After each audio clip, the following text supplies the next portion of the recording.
Salam damai dan sejahtera untuk kita semua di minggu yang baru ini. Saudara-saudara, sebelum kita ada dalam pemberitaan firman Tuhan, mari kita berdoa.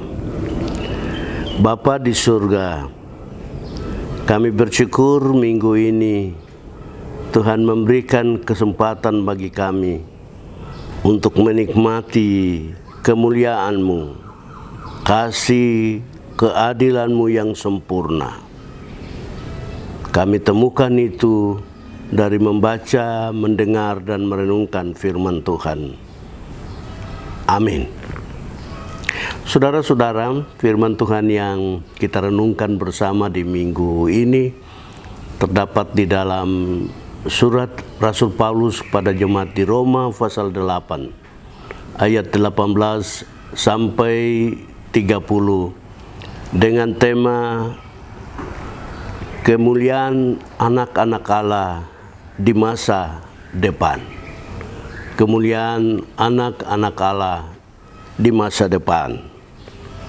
Saudara, kemuliaan punya arti sederhana, itu kesempurnaan, keadilan, karakter, kasih Tuhan sempurna. Kasih, kemuliaan, dan karakter Tuhan tidak terbatas untuk satu suku atau untuk satu masa, tapi sempurna sejak dulu kala, sekarang, dan waktu yang akan datang. Kesempurnaan inilah yang dipertanyakan oleh orang Kristen, Yahudi, dan non-Yahudi di Roma pada waktu itu. Bagi mereka, kemuliaan Tuhan, karakter Tuhan, kasih Tuhan, keadilan Tuhan sempurna.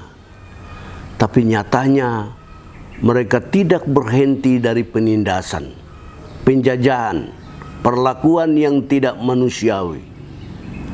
Hanya karena mereka percaya kepada Yesus, menyembah kepada Yesus Kristus yang sempurna itu, yang memiliki karakter, kasih, dan keadilan yang sempurna itu, mereka dikejar, dibantai, dibunuh. Keadaan ini membuat sampai mereka sudah tidak dapat lagi berkata-kata tentang apa yang mereka percayai, tentang apa yang disampaikan oleh Rasul Paulus. Karena itu mereka mengeluh. Keluhan mereka, perjuangan mereka ini diperkuat oleh Rasul Paulus. Bagi Rasul Paulus, ia juga pada waktu itu tidak jauh berbeda dengan mereka. Tapi kemudian ia bertobat dan menemukan bahwa kemuliaan anak Allah di dalam Yesus Kristus untuk anak-anak Allah, orang-orang yang percaya kepada Yesus Kristus, selalu berlangsung sepanjang masa di segala tempat. Dan karena itu Rasul Paulus ingatkan mereka, kita masih punya kekuatan satu lagi. Kalau sekarang kita merasakan bahwa Tuhan sudah tidak mendengar doa kita, Tuhan menutup telinga dari teriakan kita minta tolong, maka kita punya satu kekuatan, yaitu Roh Kudus. Roh Kudus akan memfasilitasi kita. Ia akan datang dan menyampaikan keluhan-keluhan kita dengan bahasa yang kita tidak mengerti, tetapi itu akan menolong kita, akan membuat Allah datang segera menolong manusia yang percaya kepadanya. Dari firman Tuhan ini, beberapa hal perlu kita renungkan. Pertama, kita diharapkan untuk tetap percaya bahwa Roh Kudus ada bersama-sama dengan kita.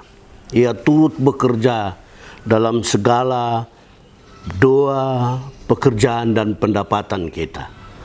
Walaupun roh itu tidak kelihatan, tetapi ia ada dan memberikan spirit kepada kita sekalian untuk terus hidup dan bekerja dalam kesulitan apapun.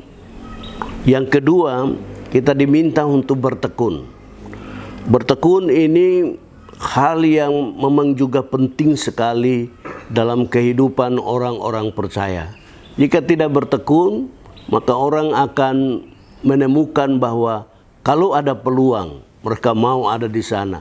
Kalau ada tantangan, mereka tidak bergerak maju, tetapi berdiri di tempat bahkan mundur ke belakang. Dan yang ketiga, dalam keadaan suka ataupun senang, dalam keadaan berkelimpahan ataupun kekurangan, kita diminta untuk menyerahkan seluruhnya kepada kehendak Tuhan. Tuhan yang dapat mengendalikan semuanya, dan pasti kita bergerak ke depan untuk mencapai kemenangan yang satu kepada kemenangan yang lain. Tuhan memberkati kita. Amin.